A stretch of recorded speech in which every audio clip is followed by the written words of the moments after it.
നമസ്കാരം, ഞാൻ നജീബ് കൊടുത്ത. നമ്മളിന്നിവിടെ ചെയ്യാൻ പോകുന്നതേ 1500 പേർക്ക് പോത്ത് ബിരിയാണിയും ചിക്കൻ 65 ആണ്. രണ്ടും കൂടി ഒറ്റ വീഡിയോയിൽ കേട്ടോ. അപ്പൊ നല്ല നാടൻ പോത്താണ് കേട്ടോ. നമ്മൾ ചെമ്പിലേക്ക് ഇട്ടിരിക്കുകയാണ്. ഈ പോത്തിറച്ചിയുടെ തെളിച്ചം നോക്കിയേ, ആഹാ, നല്ല പൊളപ്പം പോത്താണ് കേട്ടോ, നല്ല നാടൻ പോത്തേ. നമ്മുടെ ഇന്നത്തെ പരിപാടി KKPJ ഓഡിറ്റോറിയം, അവിടുത്തെ മെയിൻ ആളാണ് നമ്മുടെ അസീക്ക. അസീക്കയും കൂടെ ഉണ്ട് കേട്ടോ. പിന്നെ നമുക്കിനി ഈ പോത്തിൽ ഒരു 2 ലിറ്റർ തൈരും ഒരു ചെമ്പിൽ 42.5 കിലോ പോത്തിറച്ചി ഉണ്ട് കേട്ടോ. അപ്പോൾ നമ്മളൊരു 2 ലിറ്റർ തൈരാണ് ഒഴിക്കുന്നത്. ഇനി അതിലേക്ക് ഒരു 2 പിടി ഉപ്പ് കേട്ടോ, നിറച്ച് പിടിയല്ല, കല്ലുപ്പാണ് കേട്ടോ. ഈ തൈരും ഉപ്പും കൂടിയേ നന്നായിട്ട് മിക്സ് ചെയ്ത് വെക്കണം. അതൊരു 3/4 മണിക്കൂർ 1 മണിക്കൂറൊക്കെ മിക്സ് ചെയ്ത് വെച്ച് കഴിയുമ്പോൾ ഇറച്ചിക്ക് നല്ല സോഫ്റ്റ് ആയിരിക്കും കേട്ടോ. എന്നിട്ട് ബാക്കിയുള്ള സാധനങ്ങളൊക്കെ ഇട്ടിട്ട് നമുക്ക് തീ കൊടുത്താൽ മതി കേട്ടോ.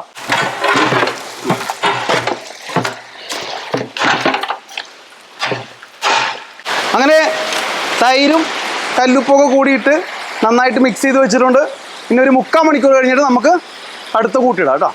അങ്ങനെ 3/4 മണിക്കൂറായിട്ടുണ്ട്. ഇനി അടുത്ത കൂട്ടിയിടാൻ വേണം കേട്ടോ. അപ്പോൾ 42.5 കിലോ പോത്തിറച്ചിയിൽ ഒരു 600 ഗ്രാം ഇഞ്ചി ചതച്ചത് കേട്ടോ, 750 ഗ്രാം വെളുത്തുള്ളി ചതച്ചത് കേട്ടോ, ഉണ്ടമുളക് ചതച്ചതാണ്. നമുക്കൊരു ചെമ്പിൽ ഒരു 1.25 കിലോ ഉണ്ടമുളക് ചതച്ചത് കേട്ടോ. അപ്പോൾ ഇന്നത്തെ പരിപാടിയിലേ 4 പേരാണ് കേട്ടോ പണിക്കാർ. അപ്പോൾ നമ്മുടെ അനീഷുണ്ട്, ബിന്നാണ്ട്, സമതുണ്ട്. നമ്മുടെ അളിയൻ കഴിഞ്ഞ ആഴ്ചയിൽ ഒന്ന് തിളച്ച വെള്ളം വീണ് കാലി ഒന്ന് പൊള്ളി, അതുകൊണ്ട് റെസ്റ്റിലാണ്. പിന്നെ ബിജു അമ്പലത്തിൽ പോയിക്കാണ്, കണ്ണൂർ.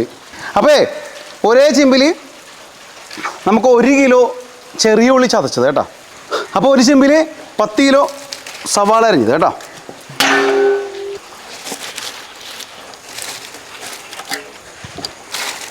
ഇനി അതിലേക്ക് കറിവേപ്പില കേട്ടോ.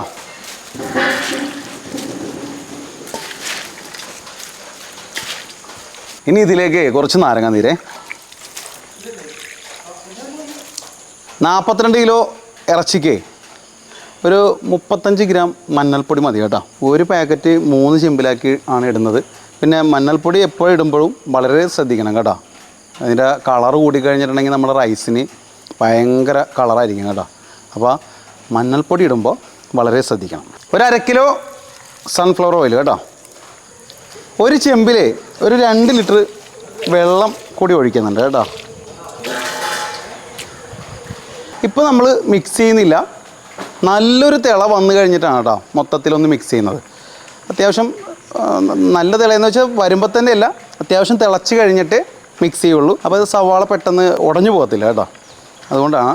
പിന്നെ ഒരു പ്രത്യേക ആവിയിൽ സവാള വേകുമ്പോൾ ഒരു പ്രത്യേക ടേസ്റ്റ് സവാളയൊക്കെ ഉണ്ടാകും കേട്ടോ. അപ്പോൾ പല രീതിയിൽ നമുക്ക് വെക്കാം. ഇത് വേറെ ഒരു ടൈപ്പാണ്.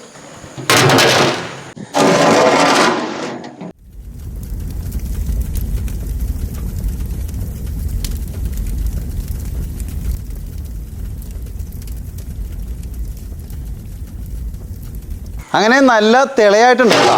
ഇനി നമുക്കത് നന്നായിട്ടൊന്ന് മിക്സ് ചെയ്യണം കേട്ടോ.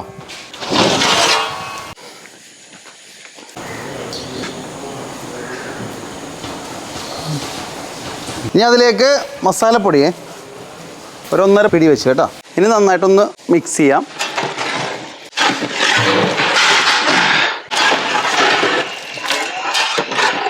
ഇനിയിപ്പോൾ നമുക്ക് ബിരിയാണിക്ക് ആവശ്യമായ രീതിയിൽ അതിൻ്റെ പരുവത്തിൽ വേവിച്ചെടുക്കാം കേട്ടോ. അങ്ങനെ നമ്മുടെ ഇറച്ചിയെ ഒരു 70% വേവായിട്ടുണ്ട് കേട്ടോ. അനീഷേ, ആ തക്കാളി മല്ലി പുതിന എടുത്തോ. ഒരു 4 കിലോ തക്കാളി അരിഞ്ഞത് കേട്ടോ ഒരു ചെമ്പിലെ. മല്ലിയില കേട്ടോ 1.5 പിടി വീതം. പുതിനയും 1.5 പിടി വീതം കേട്ടോ.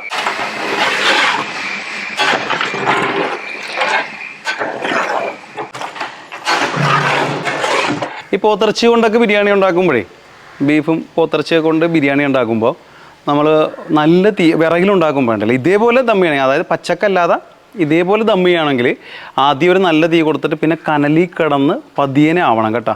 പതിയെ ആകുമ്പോഴാണ് ഈ ഇറച്ചിയൊക്കെ നല്ല സോഫ്റ്റ് ഉണ്ടാവുള്ളൂ. നല്ല തീ ആയിക്കഴിഞ്ഞാൽ നീര് പറ്റി പോകണമല്ലാതെ സോഫ്റ്റ് ആവില്ല ഇറച്ചി. നല്ല കറക്റ്റ് വേവിൽ കിട്ടണമെങ്കിൽ, നല്ല സോഫ്റ്റ് ആവണമെങ്കിൽ കനലിൽ കിടന്ന് നല്ല സൂപ്പറായിട്ട് അങ്ങനെ വെന്ത് ആ എണ്ണയൊക്കെ തെളിഞ്ഞ് സെറ്റായിട്ട് വരണം. ഇപ്പോൾ തന്നെ നോക്കിക്കുക ഇതിലേക്ക് എണ്ണയൊക്കെ തെളിഞ്ഞത് ഈ ഒരു തെളിയാണ്.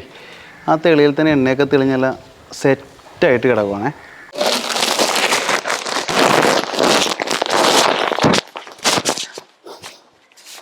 നമ്മളെ ഒരു പുതിയ അരി പരിചയപ്പെടുത്താം കേട്ടോ. കൈമ റൈസാണ്, റെഡ് ക്യാമൽ എന്നും പറഞ്ഞുള്ള റൈസാണ് കേട്ടോ. ഇത് ഞങ്ങൾ പാചകക്കാർക്കുള്ള ഒരു ഗിഫ്റ്റാണ്. അധികമൊന്നുമില്ല, ഒരു 120 രൂപ. അപ്പോൾ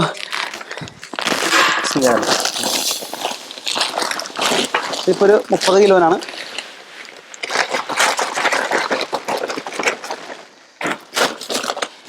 നമ്മൾ 32.5 കിലോ അരിയാണ് കേട്ടോ ഇടുന്നത്. 42 കിലോ ഇറച്ചിക്ക് 32.5 കിലോ അരിയാണ് കേട്ടോ.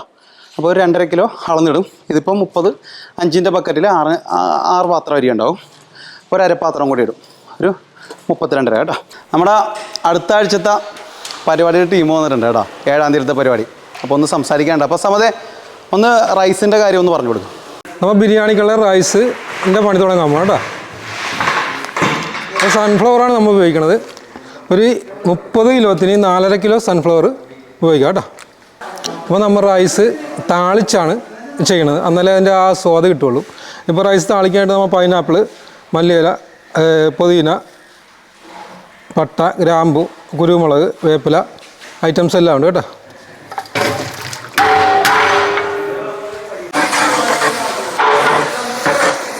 നമുക്ക് മസാല നല്ലപോലെ ഒന്ന് മൂത്തതിൻ്റെ സ്മെല്ല് വരണം, എന്നാലേ ഈ സാധനം വെള്ളം ഒഴിക്കാം.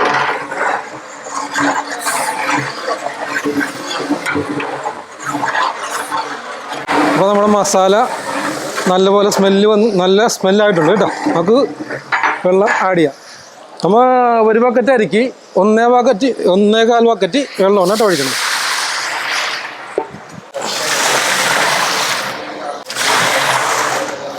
അപ്പോൾ നമുക്ക് ഇതിന് ആവശ്യത്തിനുള്ള ഉപ്പ്, ഇത് 32.5 കിലോ അരിയാണ്. അതിൽ നമുക്ക് ഒരു പാക്കറ്റിൻ്റെ 90% ഉപ്പ് ഇതിലേക്ക് ആഡ് ചെയ്യാം. ഇതല്ല, ഒരു പിടി ഉപ്പ് മാറ്റിയാൽ മതി, ബാക്കി ഇതിലേക്ക് ആഡ് ചെയ്യാം. തിള വരുന്നവരെ നമുക്ക് വെയിറ്റ് ചെയ്യാം.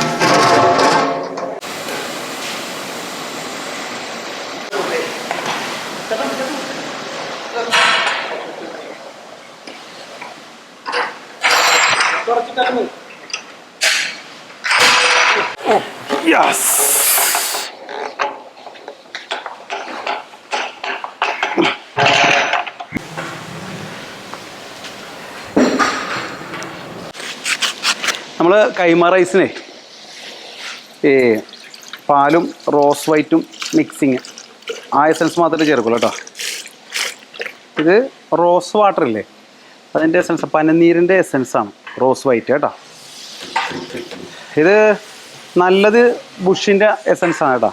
റോസ് വാട്ടർ വാങ്ങിക്കുമ്പോൾ ഡാബറിൻ്റെ റോസ് വാട്ടർ വാങ്ങിക്കാം, അതാണ് നമ്മൾ ഉപയോഗിക്കുന്നത് കേട്ടോ. അപ്പോൾ 1/2 ലിറ്റർ പാലിൽ ഒരു റോസ് വൈറ്റ്. ഇത് നന്നായിട്ടൊന്ന് മിക്സ് ചെയ്ത് വെക്കുക. നമുക്ക് റൈസ് ദം ചെയ്യാം. മേളത്തെ ചോറ് ആദ്യം എടുക്കുക. മേളത്തെ ചോറ് നീരടിയിലേക്ക് ഇരുന്ന് കഴിഞ്ഞ് അടിയിലത്തിനടയ്ക്കും വേവ് കൂടുതൽ. ഇപ്പോൾ മേളത്തെ ചോറ് ഇങ്ങനെ അരിയായിട്ട് കിടക്കും കേട്ടോ. ആ അരി മൊത്തം ഇങ്ങനെ വടിച്ചെടുത്തിട്ട് നമ്മുടെ ബീഫിൻ്റെ നീരിലേക്ക് ആദ്യം ഇടണേ. ഈ നീരിൽ ഇരുന്നിട്ട് വേണം ഈ ചോറ് വേവാനായിട്ട്.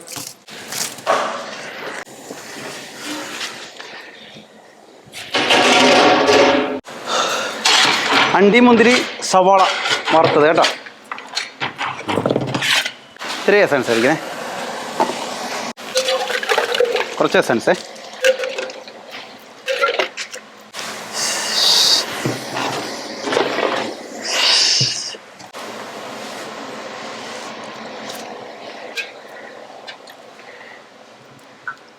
എസൻസ് ബാലൻസ് ഉള്ള എസൻസ് ഒഴിച്ചു കൊടുക്കുക. അണ്ടിപ്പരിപ്പ് മുന്തിരി സവാള വറുത്തത്.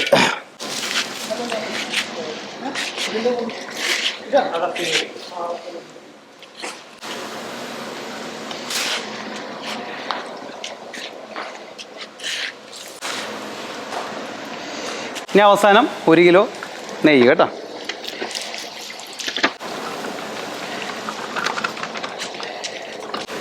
ഓക്കേ. ഇനി നമ്മൾ കൊതുമ്പില്ലേ, ഈ സാധനം തെങ്ങിൻ്റെ കൊതുമ്പ്, ഇതുകൊണ്ടാണ് കേട്ടോ ദം ചെയ്യണത്. അപ്പോൾ നടുക്ക് തീയില്ലാത്ത രീതിയിൽ സൈഡിൽ 3 സൈഡിലും വെച്ചിട്ടാണ് ദം ചെയ്യണേ.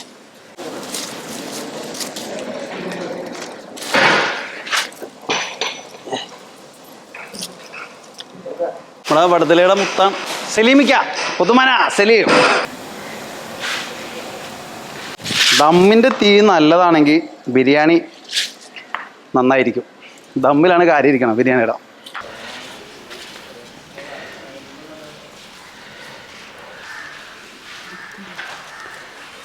അപ്പോൾ ദമ്മൊക്കെ പൊട്ടി നമ്മൾ ഇവിടെ നിന്നെടുത്ത് മാറ്റും കേട്ടോ. ഇനിയിപ്പോൾ അടുത്ത ദമ്മ് ഈ ഭാഗത്തേക്ക് വരണ്ട.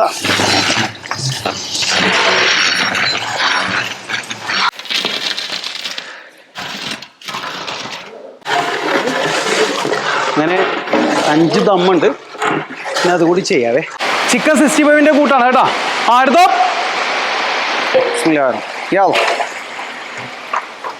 ഒരു 120 കിലോനുണ്ട് മീറ്റ് കേട്ടോ.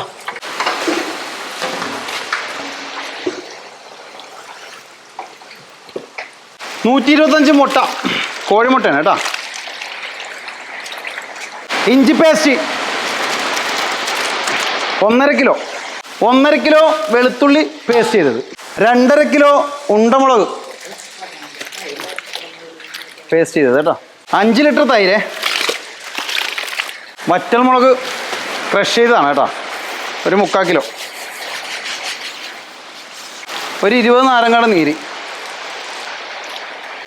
1/2 കിലോ വൈറ്റുള്ളൂ കേട്ടോ. 100 ഗ്രാം കസൂരി മേത്തി, അതായത് ഉലുവാടയില ഒന്ന് ചൂടാക്കി പൊടിച്ചതാണേ. 2 പിടി ഗരം മസാലപ്പൊടി. പൊടിയുപ്പ് ഇതിൻ്റെ അകത്ത് 1 കിലോ പോകും. ഒരു 200 കുരുമുളക് പൊടി. കാശ്മീരി മുളക് പൊടി 1/2 കിലോ കേട്ടോ. കുറച്ച് ചേർക്കുന്നുള്ളൂ, 1/2 കിലോ ചേർക്കുന്നുള്ളൂ കേട്ടോ. നമ്മൾ ഓൾറെഡി പച്ചമുളകൊക്കെ പേസ്റ്റ് ചെയ്ത് മറ്റേ വറ്റൽമുളകൊക്കെ പേസ്റ്റ് ചെയ്തിട്ടുണ്ടല്ലോ, ആ വറ്റൽമുളകൊക്കെ ക്രഷ് ചെയ്തിട്ടുണ്ടല്ലോ. അപ്പോൾ എരിവ് മുമ്പിൽ വരരുത്, അതുകൊണ്ട് 1/2 കിലോ കാശ്മീരി. കുറച്ച് വിനാഗിരി കേട്ടോ. ഒരു 3/4 കിലോ കടലമാവേ. 2 കിലോ മൈദ. 3 കിലോ കോൺഫ്ലവർ പൊടി. ചിക്കന് നല്ല കോട്ടിങ് കിട്ടാൻ വേണ്ടിയാണ് കേട്ടോ. ഒരുപാട് പൊടി നിൽക്കരുത്, അത്യാവശ്യം ചെറിയ കോട്ടിങ്, എന്നാലും മസാല എല്ലാം പിടിച്ച് സെറ്റ് ആവുള്ളൂ കേട്ടോ. നന്നായിട്ടൊന്ന് മിക്സ് ചെയ്യാം. 2 കൂട്ടം കൂടി ചേർക്കാനുണ്ട്, അപ്പോൾ അത് വാങ്ങിക്കാൻ വേണ്ടി പോയിക്കാം.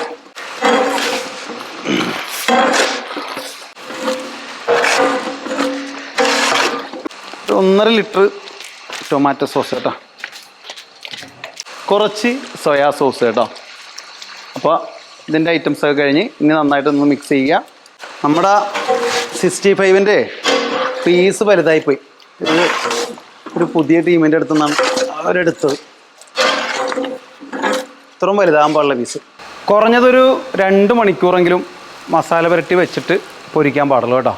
പിന്നെ നല്ല സോഫ്റ്റ് ചിക്കനൊക്കെ വേണമെങ്കിലേ തൈരും ഉപ്പും കൂടി പുരട്ടി ഒരു 3-4 മണിക്കൂർ ഫ്രിഡ്ജിലൊക്കെ വെച്ച് കഴിഞ്ഞിട്ടുണ്ടെങ്കിൽ ഒന്നും കൂടി നല്ല സോഫ്റ്റ് ഉണ്ടാവും. ഇപ്പോൾ ഈ മസാലയിൽ നമുക്കൊരു 2 മണിക്കൂർ വെച്ചിട്ട് ഫ്രൈ ചെയ്തെടുക്കാം കേട്ടോ. ലൈവാണ് 65, അപ്പോൾ അതനുസരിച്ചാണ് നമ്മൾ മസാലയൊക്കെ കൂട്ടിയേക്കുന്നത്. ഓക്കെ, അങ്ങനെ നമ്മുടെ ബിരിയാണി എല്ലാം ദമ്മായിട്ടുണ്ട് കേട്ടോ. ഇനി പൊട്ടിക്കുന്ന ടൈമിൽ കാണാവേ. അങ്ങനെ ആൾക്കാരൊക്കെ വന്നു തുടങ്ങി, നമ്മൾ ദം പൊട്ടിക്കുകയാണ് കേട്ടോ.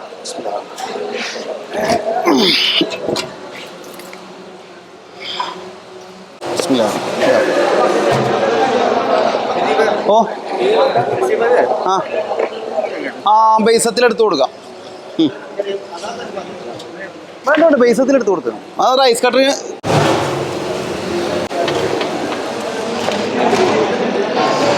അശ്വനിക്കാ ഏത് ബസ്സിൽ ഇപ്പോൾ ഓടണം? ഞാൻ പനങ്ങാട് സഫർ ബസ്സിലെ ഡ്രൈവറാണല്ലോ. പനങ്ങാട് പകുതി കൂടുതൽ ദമ്മ് കയറിയിട്ടുണ്ട് കേട്ടോ. നല്ല സെറ്റായി കിടക്കണേ പീസൊക്കെ. അല്ല, ഇതിന്റെ പീസ് കുഴപ്പമില്ല. നമ്മ 65ന്റെ പീസാണ് വലിയ പീസായി പോയി. അതെ അതെ അതെ തികയ വലിയ പീസ് എന്ന് പറയുമ്പോൾ വേസ്റ്റും പോകും. അവിടെ കേട്ടാ ലേശം വെയിറ്റ് ചെയ്യണേ. ആളിരുന്നാന്ന് അറിഞ്ഞില്ല.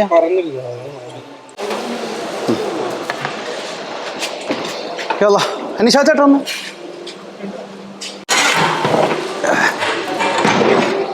ചോറൊക്കെ നല്ല പൊളപ്പനായിട്ട് എടുക്കണം കേട്ടാ.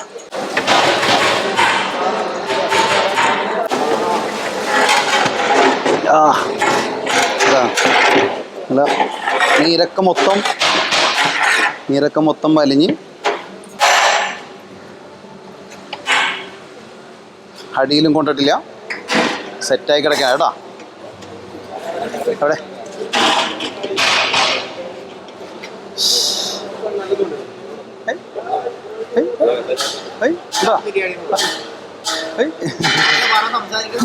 അല്ല അത് ഞാൻ ഇതായിട്ട് കൊടുത്താണ്.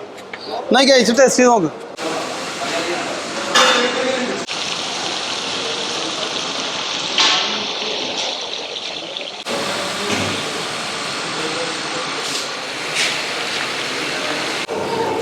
റൈസൊക്കെ നല്ല സെറ്റായിട്ട് കിടക്കേണ്ട.